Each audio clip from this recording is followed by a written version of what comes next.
agama Ardi. Kemudian agama Ardi itu dicipta oleh tokoh agama. Jadi agama Ardi itu dicipta oleh tokoh agama. Ibadah minggu, sholat Jumat, kemudian apa lagi? Zakat, perpuluhan. Itu kita lihat yang mana yang noise. Kalau dia noise-nya itu kelewatan, ditutup aja atau diturunkan karena mengganggu kuping saya, gitu loh.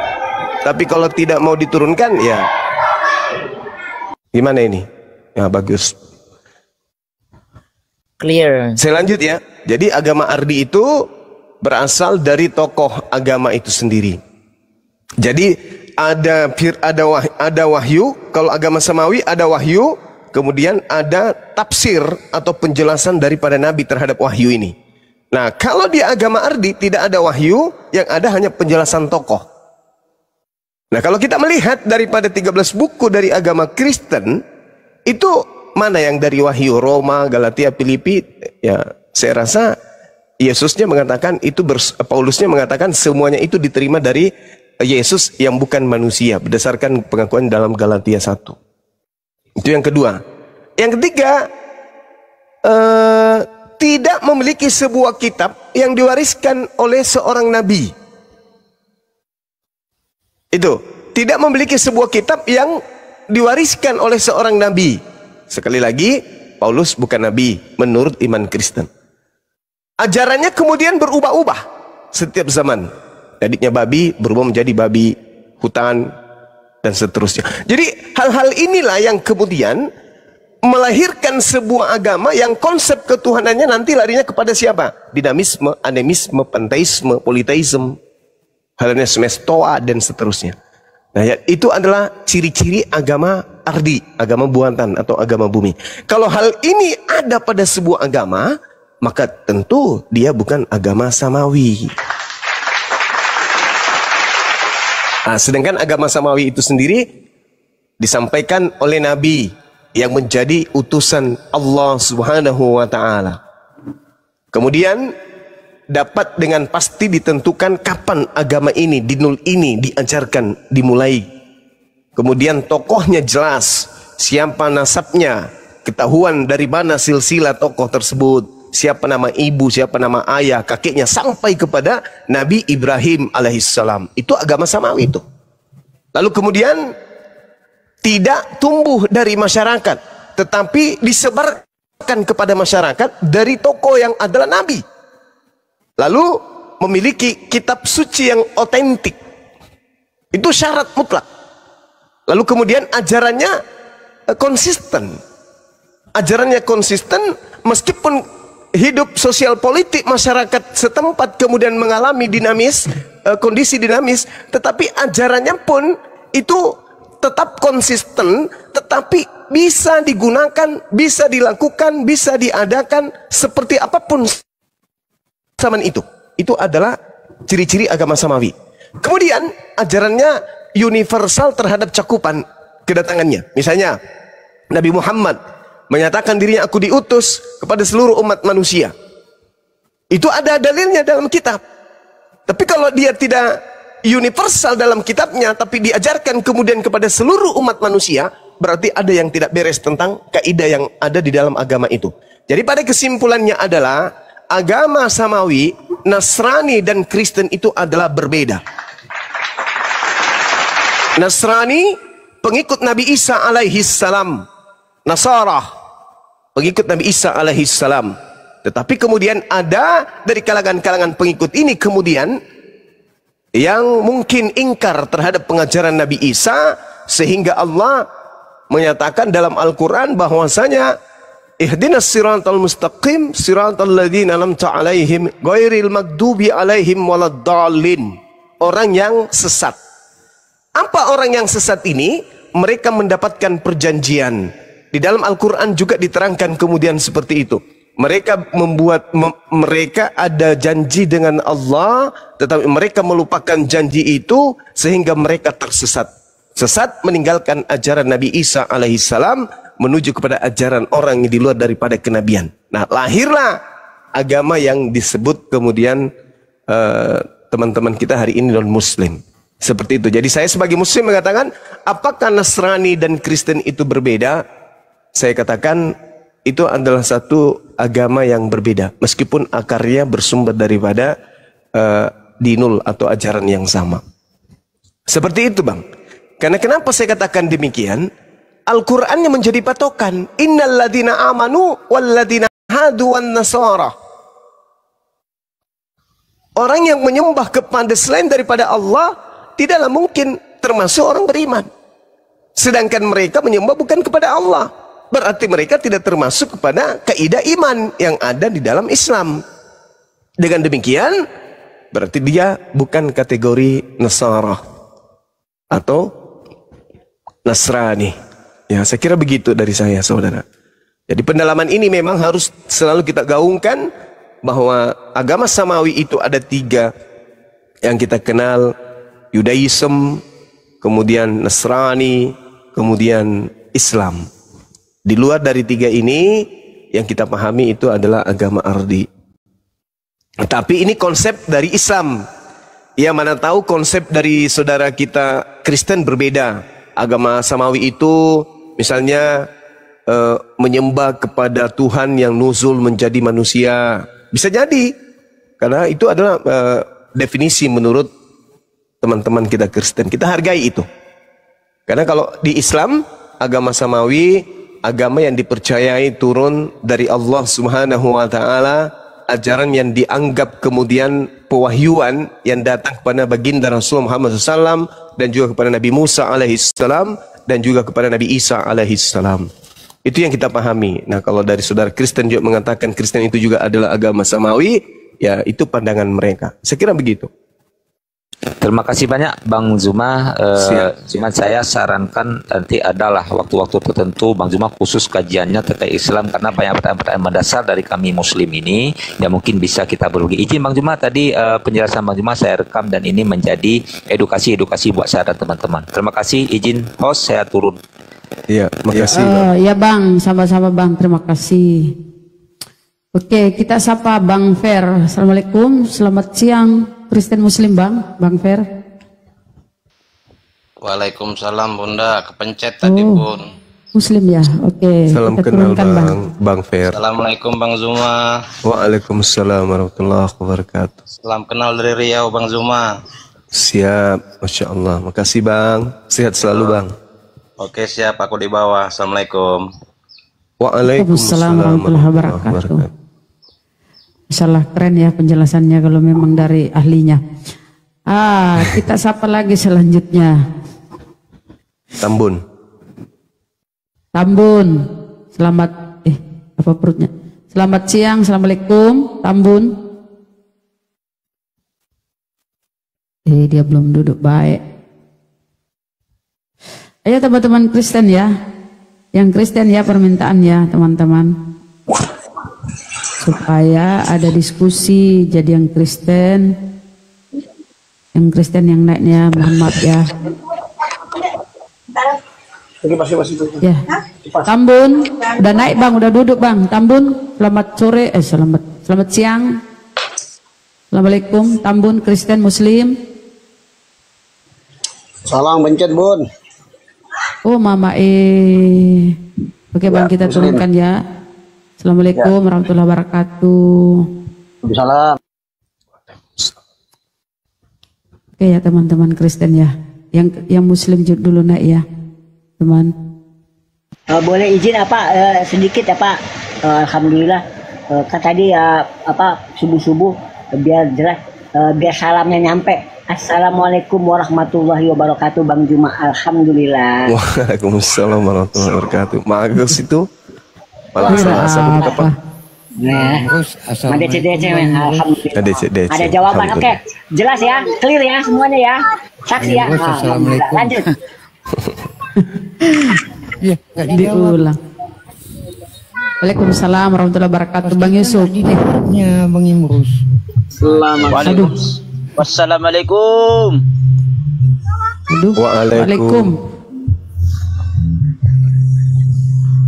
Kau kenapa? Pagan.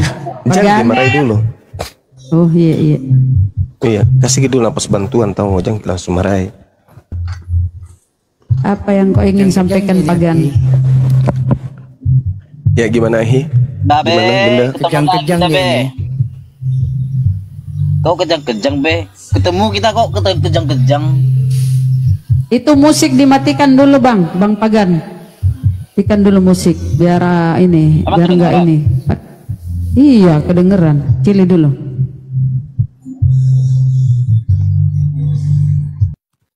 Silakan. Apa yang ingin kau sampaikan sebagai agama Pagan? Apa yang ingin sampaikan Bang? Silakan.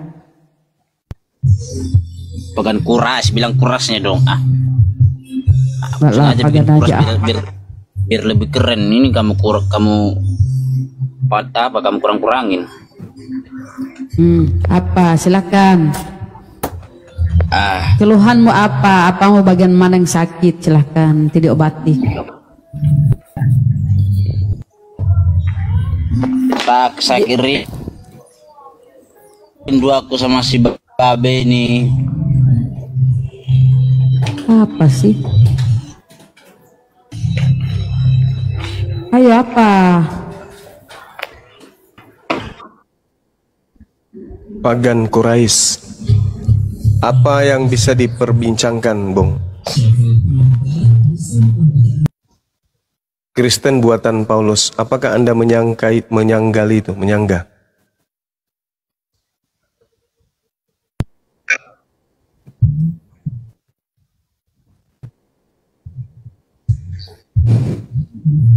Kau dengar nggak? Enggak menyangka. Karena lebih baik buatan Paulus daripada buatan Muhammad. Jadi yang kita lihat sekarang itu kan antara ajaran yang dibawa oleh Nabi Muhammad dengan ajaran yang dibawa oleh Paulus. Nabi Muhammad Paulus daripada buatan Nabi Muhammad. Dari mana kamu tahu itu Nabi? Nabi Muhammad. Dari mana kamu tahu itu Nabi? Syarat Nabi itu harus kemudian memiliki kitab yang berasal dari langit, bukan dari karangan sendiri. Kemudian dari mana saya tahu itu Nabi? Dari Al-Quranul Karim. Baginda Rasul Muhammad SAW diutus sebagai Rasul dan penutup para Nabi. Gitu. Nah, kami tahu bahwa beliau Nabi dari ajarannya yaitu dinul Islam. Bagaimana kemudian Islam datang meratakan habis orang-orang pagan Quraisy. Alhamdulillah. Keberhasilan yang dicapai oleh baginda Rasul Muhammad SAW, bangsa Arab, bangsa yang keras, bangsa yang jahil pada masa itu kemudian alhamdulillah bisa memeluk dinul Islam. Itu bukti bahwa beliau adalah seorang nabi. Ada juga pengakuan dari teman-teman Kristen, Yesus itu Tuhan, tapi tak berhasil mengalahkan Yahudi. Itu saya rasa adalah kegagalan yang paling sampai pada puncaknya, kalau Tuhan tidak mampu kemudian membuat orang-orang tunduk, malah dia yang dibunuh. Kalau Nabi Muhammad, alhamdulillah beliau mampu menundukkan kemudian sejazirah Arab. Yesus Tuhan datang ke Bani Israel, tak mampu kemudian menundukkan Bani Israel. Yesus yang adalah Tuhan yang datang kepada Paulus, cuman bisa kemudian menundukkan bangsa-bangsa, di mana bangsa-bangsa ini secara nenek moyang mereka menganut ajaran politeisme, dinamisme, animisme, Hellenisme, Stoa, politeisme, dan paganisme. Dia Yesus hanya mampu menaklukkan bangsa-bangsa penganut agama tersebut. Tidak mampu menaklukkan agama tauhid, yaitu agama Yahudi, dan juga tidak mampu menundukkan agama Islam, yaitu agama tauhid. Kristen, Yesus yang datang kepada Paulus hanya bisa menaklukkan penganut-penganut agama panteisme, dinamisme, animisme, dan juga politeisme, dan juga paganisme. Tak mampu menaklukkan agama Yahudi dan agama Islam. Jadi ceritanya dipungutlah orang-orang yang pagan-pagan ini masuk kumpul di dalam agama yang sekarang Anda sebut dengan agama Kristen. Yahudi masih tetap berdiri sampai hari ini. Sekarang masalahnya kemudian Islam semakin jaya sampai hari ini. Tempat itu saudara. Bertakwa kalian jadikan pusat peribadahan kalian. Alhamdulillah, yang tadinya tempat berhala, ada 2 tempat yang diwariskan oleh Nabi Ibrahim alaihissalam kepada Nabi Ishak, diwariskan kemudian Baitul Maqdis, kemudian kepada Nabi Ismail diwariskan kemudian Baitullah yang ada di Ka'bah.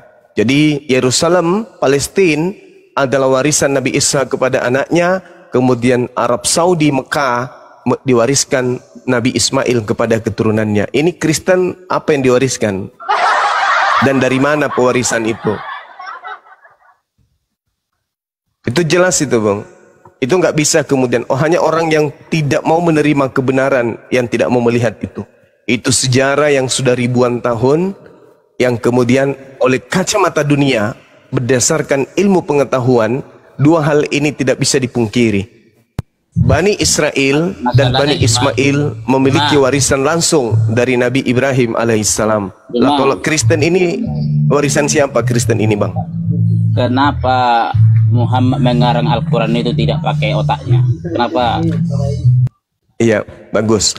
Tuduhanmu sangat luar biasa, Bung. Kalau Nabi Muhammad, kalau Nabi Muhammad Sallallahu Alaihi Wasallam itu mengarang Al-Quran, maka selayaknya Nabi Muhammad itu Anda tuhankan, karena semua ayat suci Al-Quran yang terlontar dari lisannya tidak bertentangan dengan ilmu pengetahuan.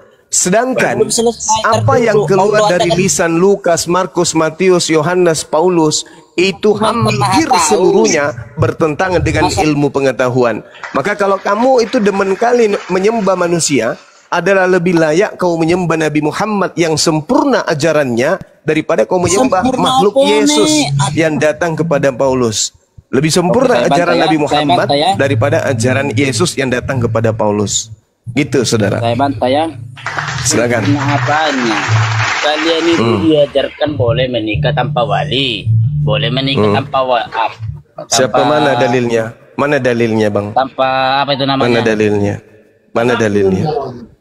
Saya butuh dalil.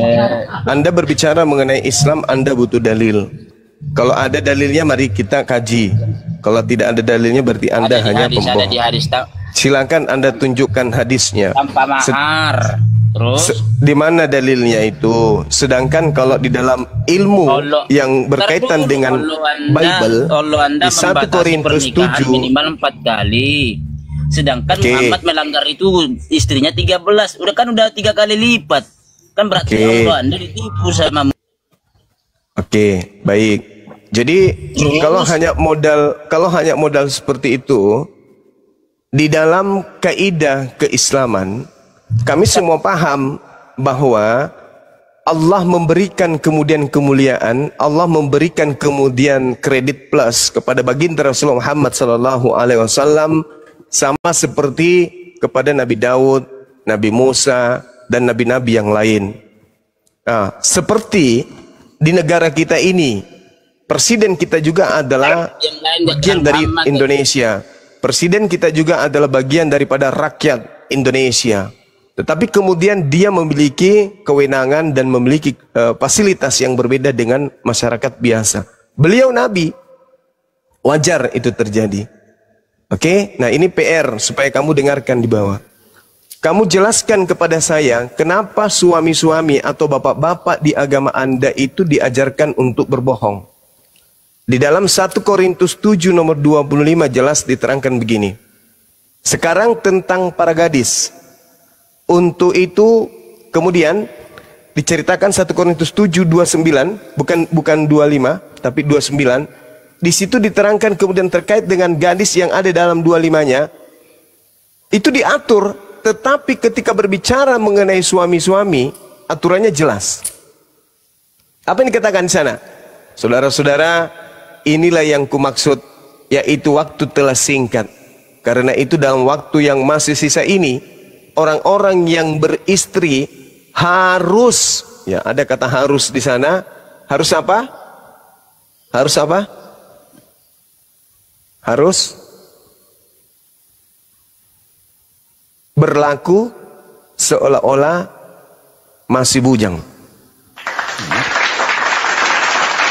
Kali.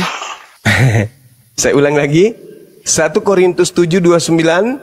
Saudara-saudara, inilah yang kumaksudkan, yaitu waktu telah singkat. Karena itu dalam waktu yang masih sisa ini, orang-orang yang punya istri harus berlaku seolah-olah mereka bujang. Mereka tidak beristri. Kenapa ada ajaran kayak begini? Maksudnya apa? Ada ndak Kristen yang bisa menjelaskan ke kita ini? Kenapa bapak-bapak kita yang punya istri diajarkan kemudian harus berlaku seakan-akan mereka masih bujang? Maksudnya apa?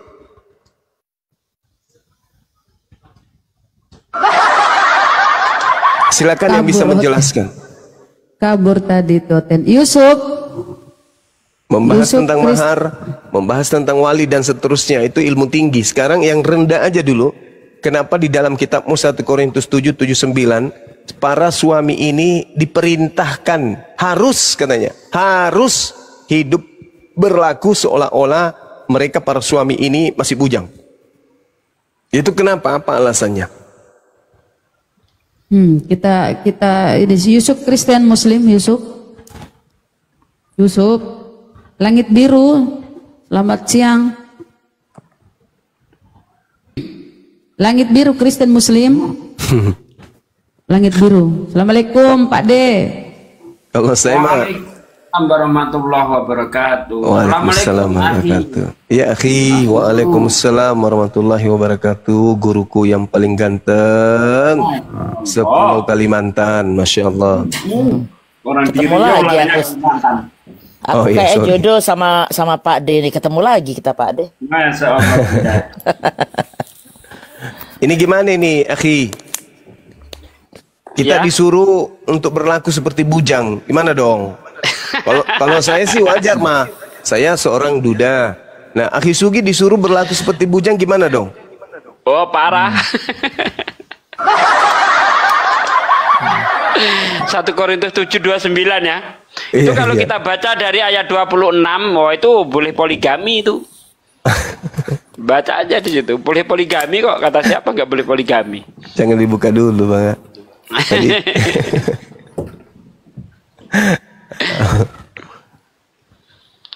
Oke, kita sapa Mertua Batak.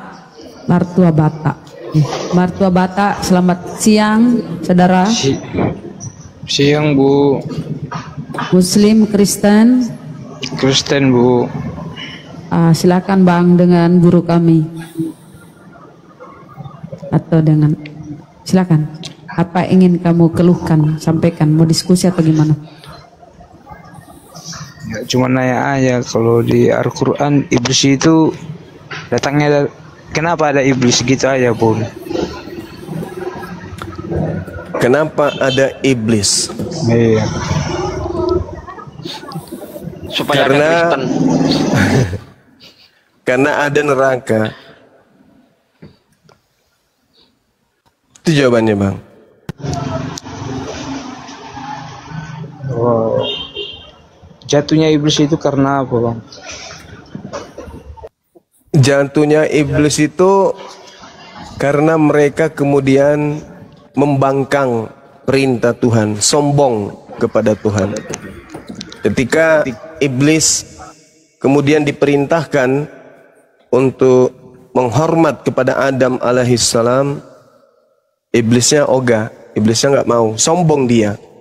Mereka menganggap diri mereka lebih mulia daripada Adam, sehingga mereka nggak mau sujud menghormat. Sama seperti orang-orang kafir, mereka menganggap diri mereka lebih terhormat sampai mereka nggak mau hormat kepada Nabi Muhammad SAW. Makanya disebut kafir. Makanya Kristen itu segolongan dengan kafir. Iblis itu segolongan dengan kafir. Oh, berarti yang ingkar. Ya, gimana? Keterangan dari Bang Juma, kalau iblis itu sombong ya? Yes, itu sombong iblis itu. Ketika Tuhan mengajarkan sesuatu ajaran, tapi kalau kukaji ajaran itu. Tapi kalau kukaji terangan Bang Juma, bukan sombong Bang kayaknya. Malas bang. Kalau penyakit malas kan nggak ada obatnya lah, ya betul kan bang? Iya, termasuk itu mas. Makanya karena mereka malas untuk sujud, menghormat kepada Tuhan, maka mereka malas-malasan. Padahal mereka diutus ke atas muka bumi ini untuk beribadah, menyembah kepada Tuhan, untuk mengikuti aturan-aturan Tuhan. Tapi aturan Tuhannya itu dihapuskan. Sama juga bang, di orang Kristen juga malas baca Alkitab. Di orang karena kalau juga semakin rajin baca Bible, semakin udah dibikin toa, nggak mau juga sembahyang, sama juga datang malasnya bang. Iya kan bang? Iya, jadi gini, secara kelompok di Kristen itu memang sudah tak ada aturan dalam hal prosesi ibadah. Tidak ada lagi cara untuk beribadah dan tidak ada lagi perintah untuk beribadah kepada Tuhan. Coba Anda baca di dalam Galatia 5 kalau saya tidak salah ingat. Di situ orang-orang Kristen pengikut Paulus dimemerdekakan dari apa yang kemudian dijadikan sebagai keadaan menghambakan diri kepada Tuhan. Coba Anda baca di Galatia 5. Tapi bang, kenapa bang selalu ku tengok kan mempojokkan Paulus, sementara itu kan sejarah itu. Sejarah saya yang tidak memojokkan, saya berbicara sesuai dengan fakta bang. Apa yang ada di Bible itu yang saya sampaikan. Contoh yang tadi, di Kristen itu dimerdekakan dari aturan penghambaan kepada Tuhan, supaya kita sungguh-sungguh merdeka. Kristus telah memerdekakan kita. Karena itu berdirilah teguh, jangan mau lagi dikenakan kuk penghambaan. Jadi ya jangan mau, kalian itu adalah orang merdeka yang tidak perlu lagi menghambakan diri kepada Tuhan. Setiap agama mempunyai hidayah masing-masing bang. Agama memiliki hidayah. Hidayah itu hanya ada di Islam, itu ajaran Islam. Orang Kristen yang melembutkan hatinya mendapatkan hidayah menjadi Islam. Berarti 2 miliar umat Kristen bentar lagi musnah lah ya gitu loh bang ya. Bukan musnah, sebelum kiamat mereka tetap ada secara turun-temurun. Kenapa mereka harus menyaksikan siksa kiamat itu? Oh, berarti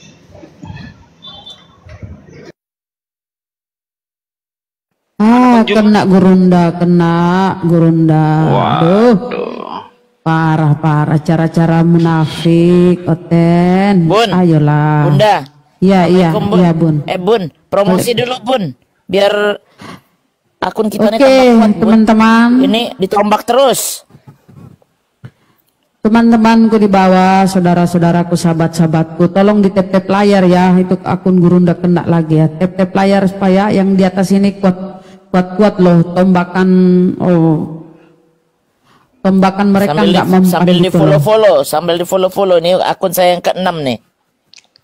Ya, follow yang di atas ya teman-teman. Aduh, Gurunda hari kena habis tombak. akunnya. Tadi di siapa tadi siang 2 kali kena peringatan. Padahal nggak ngomong nggak apa loh. Aduh, inilah. Ya Allah. Inilah Bun. Tolong, sebentar dulu bang. Tolong saudara-saudaraku yang Muslim, jangan dulu minta permintaan. Gurunda ini belum diskusi loh. Tolong dulu jangan, karena panjang kali antrian di bawah, jangan dulu minta ya teman. Iya banyak. Saudaraku. Setengah. Aku tertib matikan mic ya kan. Itu udah aku mereport. Kan inilah. Sebentar. Kalau report tuh bukan soal karena kesalahan, tapi karena sirik itu. Iya, dengar di bawah. Jangan nyalakan orang. Cuma bilang. Loh, jangan nyalakan orang-orang. Ya itu orang. Anda kan tanya. Ya udah, saya yang jawab. Siapapun yang lanjut nanti dulu diskusinya. Bang Zumanya belum ada. Satu lagi saya nggak apa-apa buat teman-teman. Nanti dulu. Bentar. Bun. Bukan maksudnya itu yang Oten. Beliau live. Iya. Yang Oten itu tolong ketik Oten. Jadi siapa Pak D juga tahu. Teman-teman yang di bawah. Oke, lanjut. Ya, silakan Bang. Lanjut lah Bang. Apa lagi yang dipermasalahkan? Nggak ada, cuma nanya iblis saja Bang. Kalau gitu saya gantian nanya Bang ya, boleh ya? Naik macam mana Bang? Ya gini, menurut Yesus di dalam Yohanes 8 ayat 44, dia berkata bahwa iblislah bapakmu, bapak segala dusta, manusia sejak semula. Pak De, ada guru dari bawah, tapi mana dia ya? Pak, ya tolong dijambak ya moderator. Sambil nengok apa, sambil nunggu ya. Nah, ya siap. Menurut Yesus, iblis adalah bapak segala dusta. Tapi saya melihat di dalam Matius 4 ayat 10, justru Yesus menegur iblis. Kata Yesus, nyala iblis sebab ada tertulis engkau harus menyembah Tuhan Allahmu dan hanya kepadanya saja engkau berbakti. Ini saya cari di dalam kitab Perjanjian Lama. Tidak ada iblis disuruh menyembah Tuhan. Nah, kalau iblis tidak ada diperintahkan untuk menyembah Tuhan, berarti Yesus menipu iblis. Katanya iblis bapak segala dusta, tapi kok justru Yesus menipu iblis, Bang? Gimana itu, Bang? Sekarang gini, Bang, abang letaknya Yesus itu sebagai apa? Yang ditanya jawab, Bang. Yang ditanya jawab. Ya kok malah bertanya? Aku pun bertanya-tanya juga itu tentang ayat yang abang tunjukkan itu. Iya, Yesus di situ adalah sebagai orang yang dicobai oleh iblis. Ya. Nah, karena Yesus itu diperintahkan untuk menyembah iblis, maka kata Yesus, iblis gimana, Bang? Yesus kan diperintah untuk nyembah iblis tuh. Hah? Sujudlah kamu kepadaku, niscaya akan aku berikan. Udah ngawur itu, Bang, turun aja aku. Udah ngawur itu. Gimana sih? Aduh, ini udah orang. Ngawur itu, Bang. Nih. Baca Matius. Ada datanya, ada data, Bang. 4, Bang. Baca Matius 4, Bang. Di ayat-ayat. Takut aku kena dosa aku nanti, Bang. Ini saya bacakan. Oke, saya baca, Bang, ya. Saya ngarang atau tidak? Oke, kita baca. Takut aku itu dengarnya. Dapat musibah nanti daerahku, Bang. Enggak, takut aku, Bang. Aduh, kok dapat musibah? Itu Bibelmu kok yang ngomong. Lah, emang Bibelmu itu salah. Berarti kau baca ayat 9, Bang. Bentar. Iyo, itu dengar. Dengar dulu, dengar, Bang. Dengar, Bang. Baca di Matius 4 ayat 9. Nih. Dan berkata kepadanya, dengarlah, Bang. Berarti mengkaji ayat. Ini dengar nih. Oke lah, turunlah, nggak enak itu. Udahlah. Ngeri sedap itu. Aduh. Berarti kamu ini cuma modal iman ya, yang nggak mau pakai akal belajar ya. Kaget dia kalau Yesus itu penipu. Ya, kau ini aduh bahaya. Yesus penipu, kaget dia. Padahal jelas-jelas di situ kata Yesus, nyala iblis sebab ada tertulis engkau harus menyembah Tuhan Allahmu dan hanya kepadamu saja engkau berbakti. Nah, saya tanya, di mana iblis disuruh menyembah Allah dan berbakti kepada Tuhan itu di mana? Kalau tidak ada, Yesus penipu. Berarti Yesus lebih iblis daripada iblis. Karena kata Yesus, iblis adalah bapak segala dusta. Ternyata bapak segala dusta bisa ditipu oleh iblis. Oleh Yesus. Berarti Yesus lebih iblis daripada iblis. Kan gitu jadinya. Ini data, kita bicara data. Akhi Jumah udah naik, monggo Akhi. Ketombak lagi ya Gurunda, ya Allah. Teman-teman, tap layar ayo sampai banyak. Tap layar saudaraku dibawa. Lanjut Gurunda. Jadi tadi kan pertanyaannya, untuk apa iblis itu diciptakan? Ya untuk menyerahkan Tuhan untuk kamu sembah. Karena kalau tidak ada iblis, apa yang kamu sembah, Bang? Yang kamu sembah apa kalau tidak ada iblis? Sedangkan Yahudi itu menyembah Elohim, Islam menyembah Allah, Kristen menyembah Yesus. Kenapa Yesus kalian sembah? Karena dia adalah juru selamat kalian, kan? Nah, juru selamat kalian ini dinobatkan dengan titel itu dikarenakan dia mati di atas salib. Nah, kalau tidak ada iblis, bagaimana bisa kemudian orang-orang Roma membunuh Tuhanmu, Bung? Bukankah pembunuhan terhadap Tuhan Anda di atas tiang salib itu adalah propaganda dan upaya iblis? Kalau tidak ada iblis, tidak ada penyaliban. Maka berterima kasihlah kepada iblis yang telah menghadiahkan Tuhan kepada Anda melalui penyaliban. Silakan ditanggapi mertua. Tuhanmu ada karena iblis. Silakan. enggak ayat yang dikasih Bang Bibel berjalan itu nggak boleh kayak gitu Bang. Kalau dikaji nggak boleh. Sebenarnya ya kau tanggapi aja Bang, karena itu Bible yang dibaca. Oh, enggak bisa tanggapi. Enggak mau aku tanggapin itu, berdosa aku nanti. Aku mau hidup lagi. Berdosa. Apa Iyalah. itu dosa? Silakan Gurunda. Silakan Gurunda. Enggak, itu aja dulu saudara. Kalau tidak ada iblis yang menghadiahkan kemudian korban di atas salib, kira-kira yang kamu sembah siapa? Berarti saksinya iblis di hadapan Tuhan. Bukan saksinya iblis. Memang iblis yang melakukan propaganda penyaliban itu iblis. Terus dicatat di Alkitab, terus kau terangkan kayak gitu. Kayak gitu Bang Jo. Iya dong. Karena orang Kristen tidak paham Bible. Kau pihak ketiga mengembangkan. Oh, bukan. Saya menyadarkan saudara Kristen bahwa salib itu hadiah dari iblis, bukan hadiah dari Tuhan. Kami bangun pagi udah sadar, mandi, makan. Oh, nggak begitu cara diskusi, bukan begitu. Kambing juga begitu, bebek juga begitu. Iya, nggak boleh. Pagi bangun cari rumput. Enggak, bukan. Kita berbicara polanya adalah pola kebenaran. Penyaliban itu hadiah dari iblis. Anda tidak bisa pungkiri itu. Kekuatan apa yang Anda ingin gunakan untuk membantah saya? Coba. Adakah Tuhan pencipta langit dan bumi mengajarkan menyalibkan utusannya? Adakah? Inilah anakku yang kukasihi, kepadanya aku berkenan. Adakah perintahnya untuk membunuh anaknya? Enggak ada perintah itu. Nah, siapa yang menginginkan pembunuhan terhadap Yesus? Iblis atau Tuhan? Kalau pikir-pikir enak ya membahas Yesus kan? Enak kan? Harus. Karena Al-Quran saya menjelaskan itu. Al-Quran saya menjelaskan tentang imanmu, tentang kitab sucimu. Nikmatnya kayak mana? Alhamdulillah, saya bisa mengaktualisasikan diri untuk mengajarkan kebenaran, karena itu perintah dari Tuhanku. Ud'u ila sabili rabbika bil hikmah. Serulah manusia itu kepada jalan Tuhanmu dengan cara yang baik. Jadi di luar Islam kami orang pendosa lah, kafir lah kan? Menurut Yesus, orang Kristen itu penghuni neraka. Matius 7 nomor 22 nomor 23. Jangan menurut Islam, menurut Yesus. Menurut Yesus. Sementara kau cincang dia mati di tiang salib.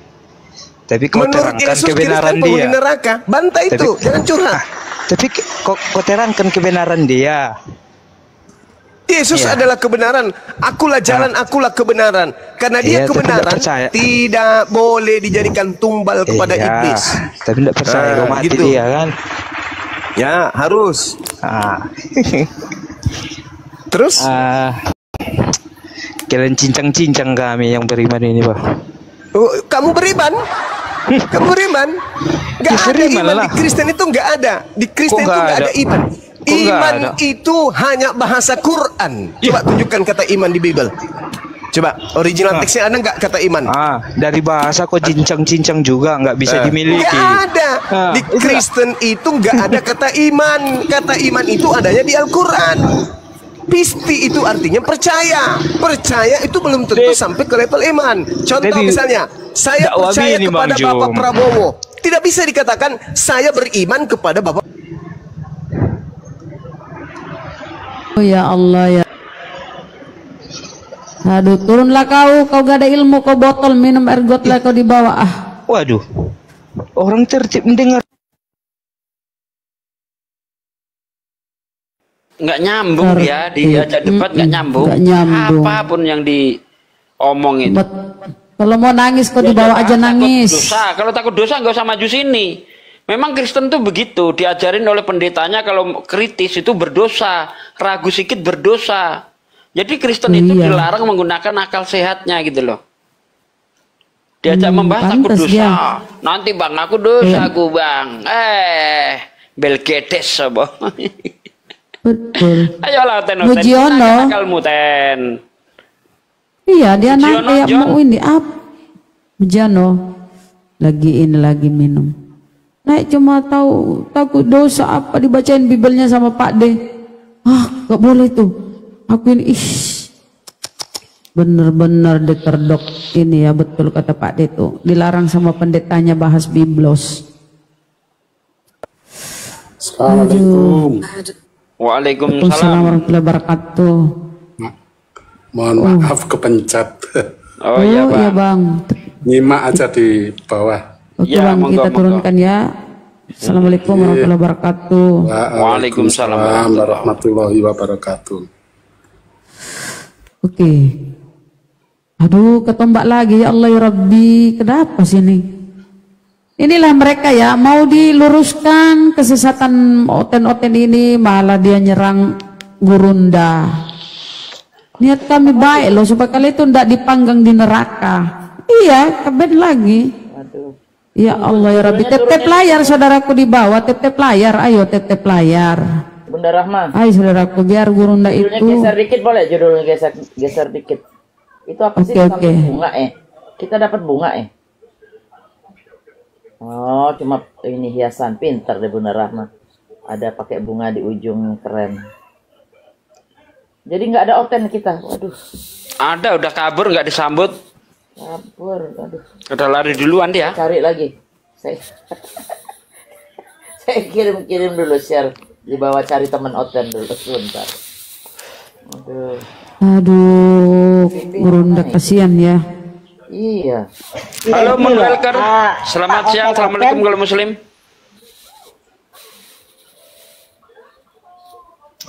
Mun Welker. Mun Welker. Assalamualaikum. Waalaikumsalam warahmatullahi wabarakatuh. Muslim ya Bang? Minta naik lagi si martua ini, tapi kau jangan ini ya, curhat ya. Orang nggak bisa diskusi, nggak bisa diskusi, ngapain dinaikin ah? Oh, udah minta naik. Tadi dibilang diturunkan. Turun sendiri iya, aku. Kau nggak bisa diskusi kau. Aku kan diturunkan. Bang Bibel, aku kan diturunkan Bang. Iya, kau nggak bisa diskusi. Iya, kau memang diturunkan karena kau nggak bisa diskusi kau. Tadi dibilang pergi sendiri, abang bilang. Kayak mana ya? Abang sendiri tadi bilang. Udahlah. Lidah itu nggak boleh gitu. Nggak ada ilmumu. Percuma aku ngelayanin orang. Nggak boleh berbohong, dosa. Udah turunin lah Bunda. Nggak ada gunanya orang ini di atas. Nggak ada gunanya. Kecuali kau pinter, bisa diajak diskusi, saya layani lah. Kau nggak ngerti apa-apa kau. Gibelmu nggak ngerti kau. Falcon. Warahmatullahi wabarakatuh. Bang Handi Deng.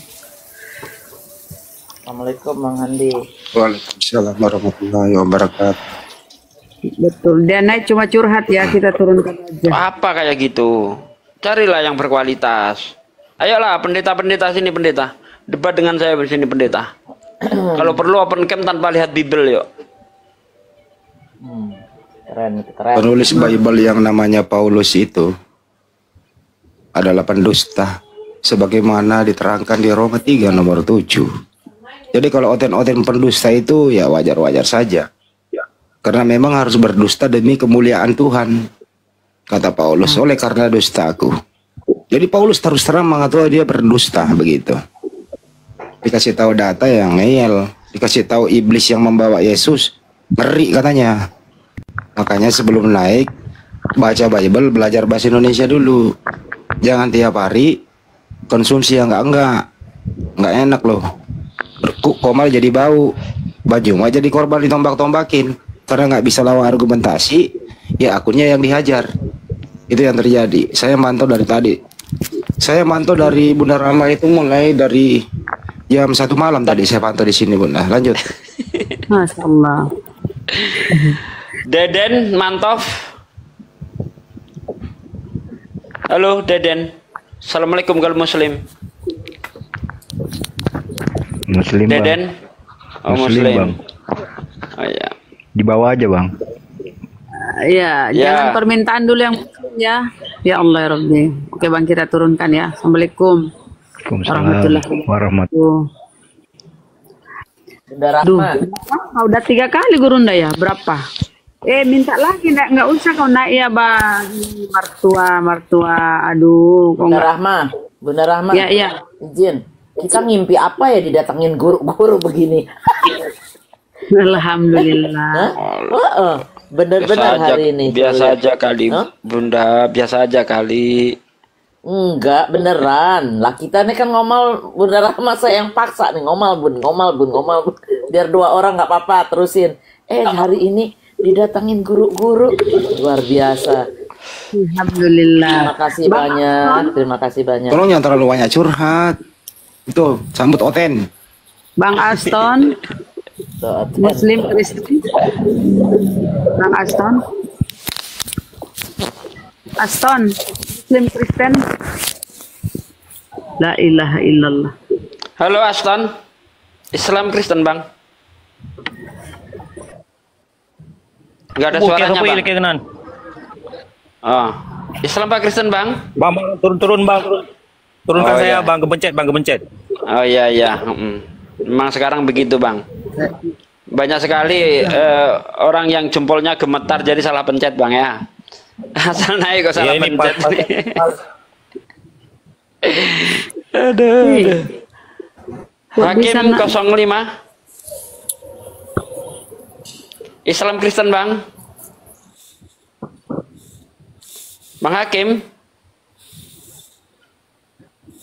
Bang Hakim. Bang Hakim. Bang Hakim. Si Miko itu. Miko nyasar. Ya kenapa nek gak ngomong ya? Minta permintaan naik, gak ngomong la ilaha illallah. Ayo ketik Kristen, yang mau naik ketik Kristen. Ya, yang Kristen dulu permintaan saudara, yang Kristen. Dia minta naik lagi tadi itu. Kenapa dia itu? Rindu kali sama Pak dia, minta lagi naik si mertua Bata ini. Gak ada ilmu saudara. Males ngelayanin kayak gitu. Taunya curhat doang. Entah Bang Andi mau ngelayanin Bang Andi. Bang Andi mau dikasih mainan. Perasaan waktu masa kecil kan kurang bahagia Bang Andi, biar dikasih mainan sama Bunda Rahma. Coba dengan Bang Handi kita deng, coba hadapi nih. Cuma bisanya nangis, curhat. Mertua, apa mertua? Iya bun. Diskusi aja. Sini saya ajak ngomong dia Bunda Rahma. Ini senior gini Bang Andi, Bang Pak Sugi, Bang Juma. Gini, bro, sering-seringlah kau membaca Bible, jangan dibacakan kamu marah-marah gitu loh. Ya, Bang, aku kan kangen juga sama Bang Andi. Udah lama nggak ngomong. Masa nggak ingat? Iya ingat lah. Ingat sabar ini Bang. Hotang kau itu si hotang kau. Ingat aku si hotang kau. Iya. Jadi kalau orang membaca Bible itu lu jangan marah-marah karena dibaca. Ya, aku nggak marah, aku kan bertanya. Oh, nggak ada gitu kan gitu, simpel. Ada Yesus dibawa oleh iblis. Iya kan tinggi. Iya di Bibelnya kan ada, tapi nggak kayak gitu kan kayak gitu. Pak Desugi membaca loh tadi itu. Iya aku kan membacanya, karena aku kan pola pikir kan nggak ada gitu. Jadi kau nggak terima, kau protes nih Tuhanmu dibawa oleh iblis, kau protes. Ya kalau kau protes, lu cari iblis, tanya iblis. Oh iya. Paman, kenapa kau bawa Tuhan kok zaman dulu? Nah, lu gampar itu iblis. Kan kurang ajar itu bawa Tuhanmu. Iya. Nah gitu. Lu mau ketemu iblis nggak? Mau juga. Nah, lu ketemu iblis, lu cari Luka Tambunan. Nah, mereka itu banyak teman-temannya tuh. Dia tahu tempatnya iblis di mana. Nah, lu cari tuh iblis. Siapa tahu antara iblis itu ada yang pernah yang membawa Tuhanmu itu. Tanya tuh iblis, maksudnya apa gitu loh. Oke, gua kasih lu pekerjaan rumah ya. Gua kasih lu pekerjaan rumah, lu cari tuh iblis, tanyain. Kenapa Tuhan gue lu bawa-bawa zaman dulu gitu loh. Oke? Iya, oke. Nah, misalnya kalau kamu mimpi ketemu Paulus. Katanya lagi Paulus, Lus, kenapa kamu suka berdusta?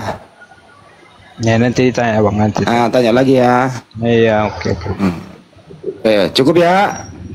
Cukup lah. Sehat-sehat kita ya Bang. Yo ilah. Panjang umur. lidahnya untuk menjalankan kebenaran. Ya makanya kalau saya ada itu si Otang, kau harus manut sama saya gitu loh. Karena saya ini gurumu. Hah? Saya ini gurumu, merangkap mendoromu. Jadi jangan jangan akrobat. Lu belajar bahasa Indonesia. Oke? Bahasa Indonesia, Bang. Iya, belajar yang benar bahasa Indonesia. Iya. Nah, kenapa diturunin? Dia tukang report. Udah lanjut. Bahaya dia tuh. Sok-sok polos dia kan, padahal dia itu dulu ngeyel. Sok-sok masa bodoh. Udah berapa Gurunda ya Allah ya Rabbi. Ayo teman-teman kencangkan. Ini udah 3 ya. Ini yang ketiga kan? Kalau naik lagi. 3. Wow. Alhamdulillah. Siapa ini? Nih, Bun, hari ini meledak, Bun. Ya Yesus ku tengok ini bukan? Oh. Om Kim namanya. Om Kim.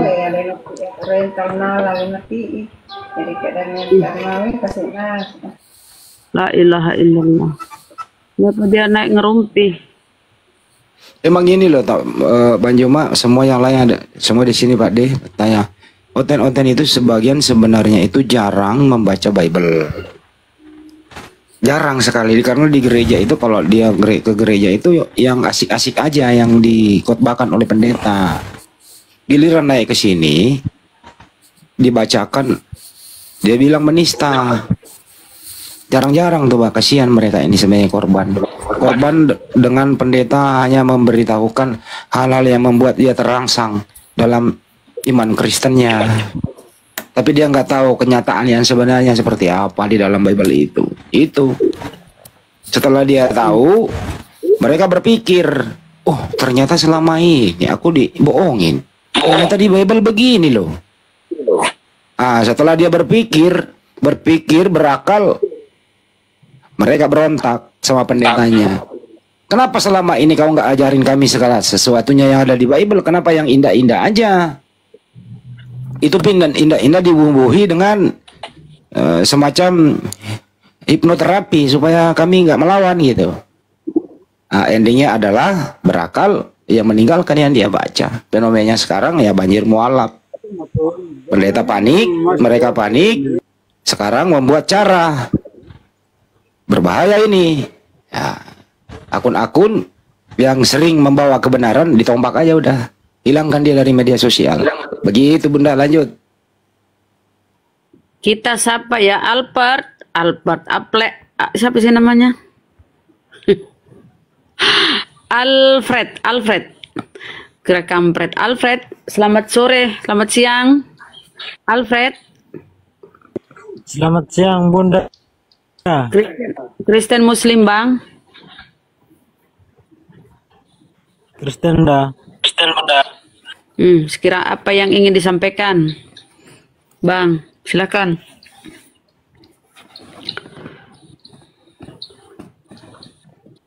Halo, Alfred, Bang Alfred. Oh, jaringannya.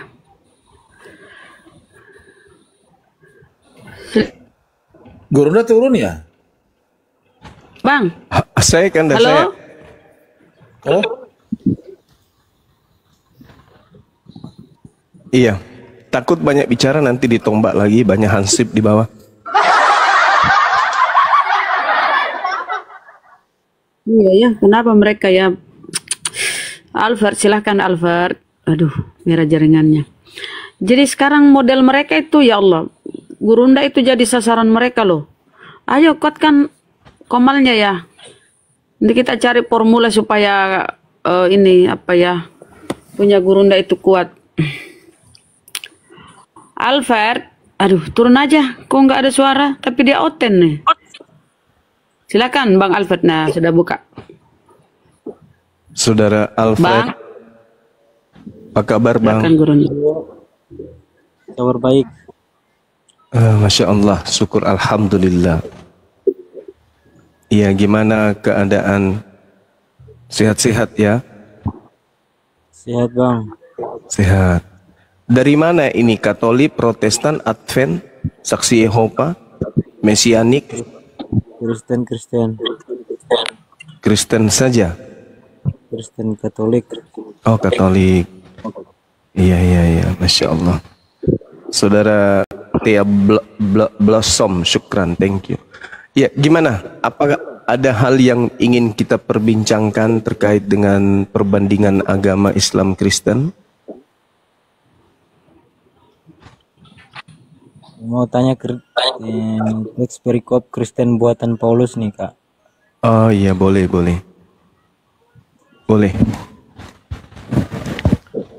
Jadi untuk menjawab ini ada dua data yang mungkin menjadi dasar pijakan. Yang pertama, Kisah Para Rasul 11:26. Paulus mengajar bersama dengan Barnabas di Antioquia, Turki. Kemudian setelah setahun di sana, pengikut Paulus ini kemudian disebut Kristen. Itu satu.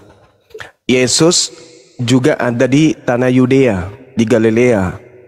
33 tahun Yesus hidup di sana, pengikutnya tidak pernah disebut Kristen.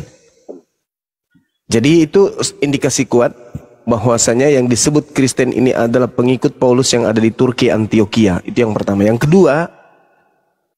kedua, di dalam Kisah Para Rasul 24 nomor 5, ketika Paulus ini diindikasikan murtad dari agama Yahudi, Paulus kemudian mengajarkan orang-orang non-Yahudi yang hidup di tengah-tengah bangsa asing untuk melepaskan adat istiadat hukum Taurat.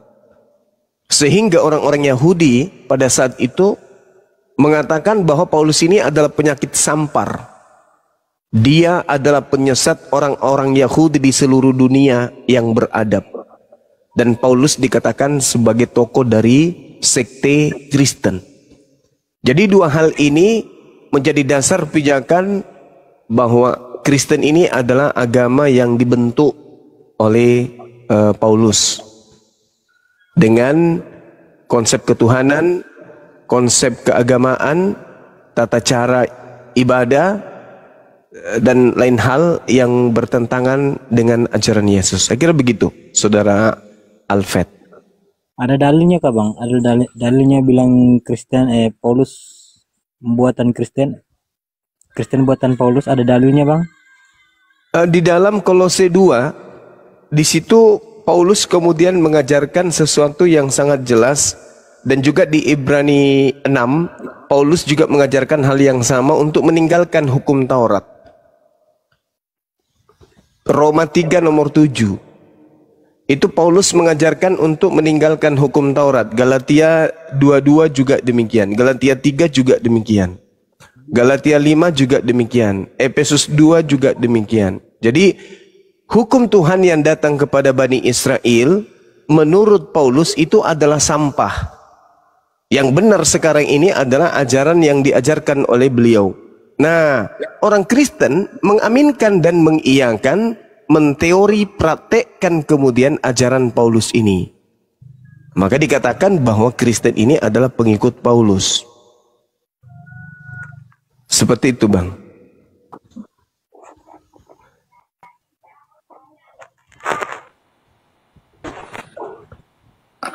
Silakan Alfred. Contoh misalnya menyembah anak Maria. Iya, silakan. Silakan. Lanjutin dulu, Bang. Sementara aku buka. Contoh misalnya ajaran untuk mengimani, mempercayai, meyakini pencipta atau Tuhan nuzul ke bumi menjadi manusia. Itu 100% muncul dari ajaran Paulus. Yesus yang adalah oknum yang dikatakan Paulus sebagai Tuhan yang nuzul menjadi manusia, ketika ia datang di tengah-tengah Bani Israel, tidak pernah sekalipun dia mengatakan hal tersebut, bahwa aku ini adalah inkarnasi Elohim, atau aku ini adalah inkarnasi Bapa atau Tuhan. Tapi seketika setelah Yesus itu terangkat ke langit, Paulus mengajarkan bahwa pencipta langit dan bumi yang Theos ini turun ke bumi, mengambil rupa manusia, taat sampai mati di atas tiang salib. Itu tertulis di dalam Filipi 2 nomor 6, nomor 7, nomor 8. Jadi ajarannya kemudian bertentangan antara ajaran Yesus, karena Yesus mengatakan dalam Yohanes 8 nomor 42, aku datang ke atas muka bumi ini menjadi manusia bukan atas kehendakku. Tapi Paulus mengatakan dalam Kolose di Filipi 2 nomor 6, nomor 7, nomor 8, Tuhan datang ke atas muka bumi ini menjadi Yesus atas kehendak Tuhan sendiri. Atas kehendak Yesus sendiri. Jadi antara Yesus dan Paulus itu pertentangannya dari aspek itu sangat jelas. Yesus berkata, aku datang menjadi manusia bukan atas kehendakku sendiri. Paulus mengatakan Yesus datang menjadi manusia atas kehendak Yesus sendiri. Itu adalah pertentangan yang sangat-sangat luar biasa, yang kalau dikaji ya cukup menggetarkan iman atau kepercayaan. Jadi Yesusnya di dalam Yohanes 8:42, aku datang menjadi manusia bukan atas kehendakku. Paulus Filipi 2 nomor 6, nomor 78, Yesus datang menjadi manusia atas kehendak Yesus. Jadi antara Yesus yang datang di tengah Bani Israel dan Yesus yang diajarkan Paulus, kalau dipaksakan itu nggak bisa, maka kesimpulan akhir menurut pandangan saya, Yesus itu ada dua. Yesus yang adalah Nabi bagi Bani Israel dan Yesus yang adalah Tuhan bagi Paulus dan pengikutnya. Gitu Bang. Itu dua Yesus yang berbeda.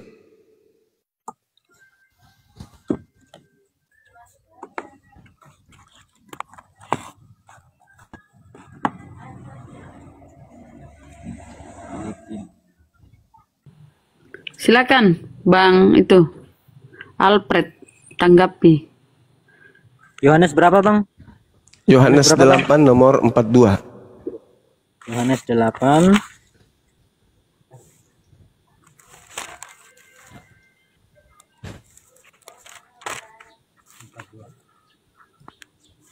Yohanes 8:42 ya.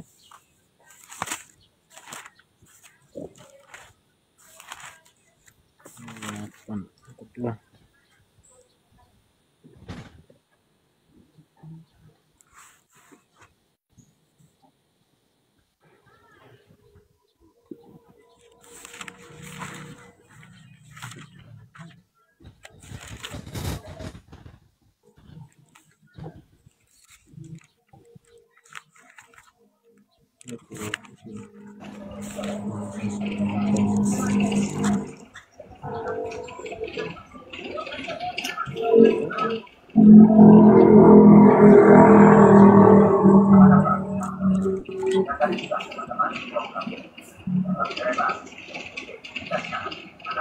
Gurunda di mana ini Gurunda? Di rumah Kanda. Ada. Rindu gue rasa lamanya tidak ketemu. Itu nih juga. Janjian ke sama notaris sebentar habis asar. Tapi di sini Ji, di daerah kehutanan, dinas kehutanan. Gimana sih Bang Juma ini? Dia di rumah, saya ke atas. Saya lagi di gunung, dia di bawah. Gue lagi di rumah, dia naik ke gunung. Nggak bisa ketemu gue hari ini nih. Gitu ya? Iya. Ya udah deh. Kita makan soto yuk di Malino aja kita. Wah, cocok ya. Ya lanjut. Jangan nih. Lebih bagus ini ini Alfred ya, dia cari, dia ingin tahu. Semoga ini tercerahkan lah. Bentar Kak. Iya silakan. Ya, silakan.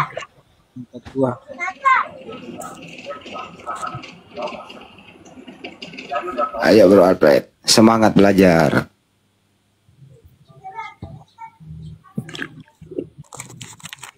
Assalamualaikum warahmatullahi wabarakatuh. Abangku. Waalaikumsalam warahmatullahi wabarakatuh. Waalaikumsalam. Uang peta lempu udah lama ndak basuh juga ini. Sudah lama nggak basuh ya. Nah, Bang Peta. Dia lagi di kantor itu, Pung. Assalamualaikum warahmatullahi wabarakatuh, Pung. Waduh, kangen kok, Pung. Aduh. Waalaikumsalam warahmatullahi wabarakatuh. Aduh, Pung, gimana kabarnya, Pung? Alhamdulillah sehat walafiat. Tapi saya nggak kangen sama si Handi, nggak kangen nggak. Oh begitu ya, Bu ya. Sama Bang Juma juga nggak, saya nggak kangen sama Bang Juma. Iya, sudah pernah ketemu. Yang kurindukan cuma peta lempu udah lama, ndak bersuo. Nah, iya, nanti di sama. Iya. Nanti di Makassar kita di ini makan lontong sayur di bukan Bang. Tempat peta lempu itu beliau ada resto di jalan. Oh, di goa. Jalan Madukeleng ya. Di Lamadukeleng, Bu. Lamadukeleng nomor 9. Sedona. Dekat pantai, dekat rumah pribadinya Pak Yusuf Kalla. Daerah situ. Oh iya. Ya, betul. Yohanes 8 ayat 42. Siap. Tentangan sama berapa? Sama Filipi 2 nomor 6 nomor 8. Aku baca Yohanes ya. Iya. Kata Yesus kepada mereka, jikalau Allah adalah Bapamu, kamu akan mengasihi aku sebab aku keluar dan datang dari Allah. Terus Filipi berapa tadi? Aku datang bukan atas kehendakku sendiri. Dan aku baca di sini di dalam teks nih, Bang. Iya, sebab aku keluar dan datang dari Allah. Aku keluar dan datang dari Tuhan. Dan aku datang bukan atas kehendakku sendiri, melainkan Dialah yang mengutus aku. Jadi di sini Yesus mengatakan Dia utusan. Dia datang ke bumi mencari manusia bukan atas kehendaknya. Dia keluar dari Tuhan. Bentar, Bang, ini sesuai dalil yang tertera di sini. Aku baca ya. Kata Yesus kepada mereka, jikalau Allah adalah Bapamu, kamu akan mengasihi aku sebab aku keluar dan datang dari Allah. Dan aku datang bukan atas kehendakku sendiri, melainkan Dialah yang mengutus aku. Nah, tuh. Di sini coba lihat di dalam Filipi 2 nomor 6, nomor 7, nomor 8, coba. Filipi 2 nomor 2. Ya, terus 6 sampai 8. Ini ngajar, Gurunda ini ngajar ya? Beliau ingin tahu pertentangannya di mana gitu, supaya nanti endingnya Yesus yang datang ke Bani Israel dan Yesus yang datang kepada Paulus itu adalah dua pribadi yang berbeda. Ada dua Yesus.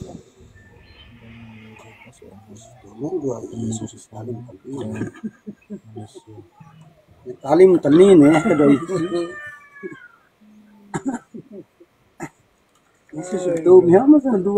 Filipi 2 ayat 6 sampai 8 ya, Bang. Siap. Yang walaupun dalam rupa Allah tidak menganggap kesetaraan dengan Allah itu sebaik milik yang harus dipertahankan, melainkan telah mengosongkan dirinya sendiri dan mengambil rupa seorang hamba dan menjadi sama dengan manusia. Dan dalam keadaan sebagai manusia, ia telah merendahkan dirinya dan taat sampai mati, bahkan sampai mati di kayu salib. Nah, di situ dikatakan bahwa Allah sendiri yang mengambil rupa manusia. Artinya Allah sendiri yang berkehendak menjadi manusia, mengosongkan dirinya, tidak menyetarakan dirinya. Lalu kemudian dia turun menjadi rupa hamba, menjadi sama dengan manusia. Ini adalah oknum yang berbeda, karena oknum ini dia sendiri yang mau jadi manusia. Kalau Yesus, bentar bang, itu bukan oknum, inkarnasi tadi. Inkarnasi Yesus itu manusia yang turun ke dalam diri Yesus itu inkarnasi dari Tuhan Allah sendiri tadi. Yesus itu manusia. Iya, di Yohanes 8:42, roh yang ada pada diri Yesus berbicara, Aku datang dari dan keluar dari Tuhan. Aku datang bukan atas kehendakku sendiri, tapi atas kehendak Dia yang telah mengutus aku. Itu rohnya yang berbicara. Sedangkan Bang Yohanes 8:42 kan tadi? di Yohanes 8:42 tadi. Iya. Kan di situ Yesus yang berbicara. Rohnya yang berbicara itu. Karena tidak mungkin tubuh Yesus berbicara tanpa roh. Jadi yang berbicara itu adalah roh. Roh yang ada pada diri Yesus itulah yang ngomong, aku datang bukan atas kehendakku sendiri. Aku datang atas kehendak Dia yang mengutus aku. Berbeda dengan Filipi 2. Dia datang ke bumi menjadi manusia atas kehendaknya sendiri. Dia sendiri yang datang mengambil rupa manusia, mengosongkan diri menjadi manusia. Dia sendiri.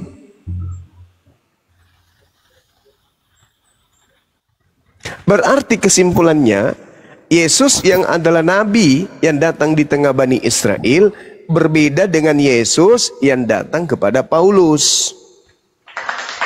Yesus memang mengatakan di dalam Lukas 21 nomor 8, waspadalah kepada penyesat yang datang kepadamu dengan memakai nama Yesus dan berkata, akulah Yesus.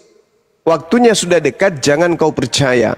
Matius 24 nomor 4 nomor 5, waspadalah kepada penyesat yang datang kepadamu dengan memakai nama Yesus dan berkata, akulah Kristus.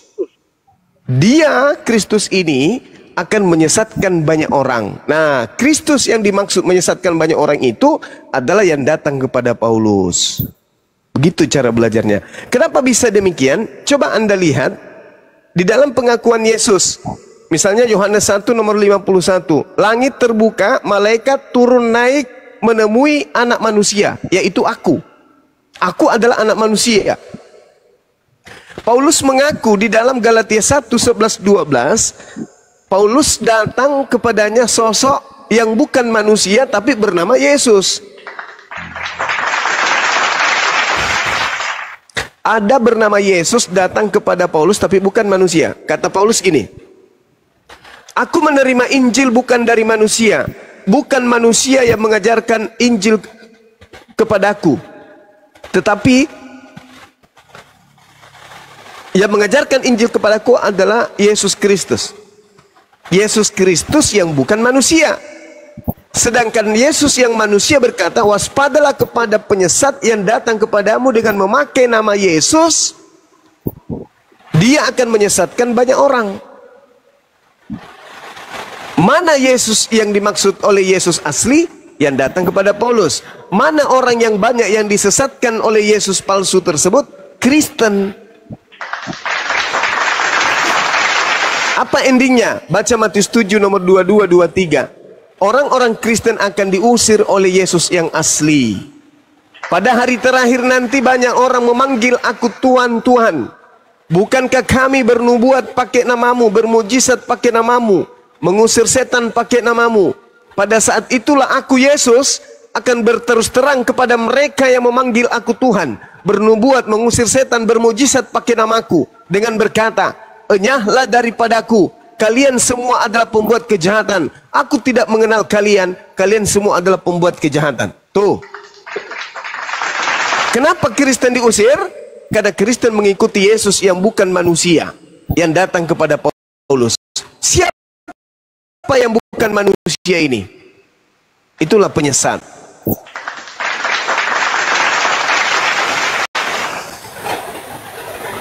Baca Matius 24 nomor 24. Sebab Yesus palsu dan nabi-nabi palsu akan datang dan akan melakukan banyak mujizat. Sekiranya mungkin mereka akan menyesatkan orang-orang pilihan juga. Jadi ada Yesus palsu. Yohanes 24 nomor 23. Jadi kalau ada orang berkata ada Yesus di sini, ada Yesus di sana, jangan kau percaya. Camkanlah, aku telah mengatakannya kepadamu terlebih dahulu. Jika ada orang yang berkata kepadamu ada Yesus di padang gurun, ada Yesus di dalam bilik, jangan kamu percaya. Sebab aku Yesus akan datang nanti seperti kilat yang memancar dari timur sampai ke barat, demikianlah nanti kedatanganku yang kedua sebagai anak manusia. Matius 24 nomor 30. Yesus nanti akan datang sebagai manusia. Dia datang sebagai manusia di langit bersama dengan awan-awan diiringi oleh para malaikat, dan seluruh manusia di bumi ini akan melihatnya dan akan meratap. Itu kata Yesus, kalau aku sudah datang, maka dunia ini seluruh manusia di dalamnya akan meratap, bukan meratap kepada Yesus, tapi meratap dengan keadaannya, karena disitulah tanda-tanda kiamat datang. Bukan meratap ke Yesus, tapi meratap kemudian karena kiamat sudah datang. Itu tanda kedatangan Yesus yang kedua. Malaikat dalam Kisah Para Rasul 1 nomor 11, Yesus yang kalian lihat naik terangkat ke langit akan datang kedua kalinya sama seperti engkau melihat dia terangkat ke langit. Berarti kedatangan Yesus nanti ke bumi ini tidak berupa cahaya, tetapi kedatangannya berupa manusia betulan. Kata malaikat dan kata Yesus. Di mana malaikat berkata bahwa yang datang kedua kalinya nanti adalah Yesus yang adalah manusia? Kisah Para Rasul 1 nomor 11. Di mana Yesus berkata bahwa kedatangannya yang kedua dia datang sebagai manusia? Di dalam Matius 24 nomor 30. Tapi Paulus menerima pengajaran bukan dari Yesus yang manusia. Siapakah dia? Kata Yesus, itulah penyesat, planos alias iblis, pembohong, penipu alias dajjal. Coba yang terakhir, buka kitab saudara 2 Yohanes 1 nomor 7. Siapakah penyesat itu? Planos itu penyesat, pembohong, penipu alias iblis. Bukankah dia yang pergi ke seluruh dunia, yang tidak mengaku Yesus datang sebagai manusia? Yang tidak mengaku Yesus datang sebagai manusia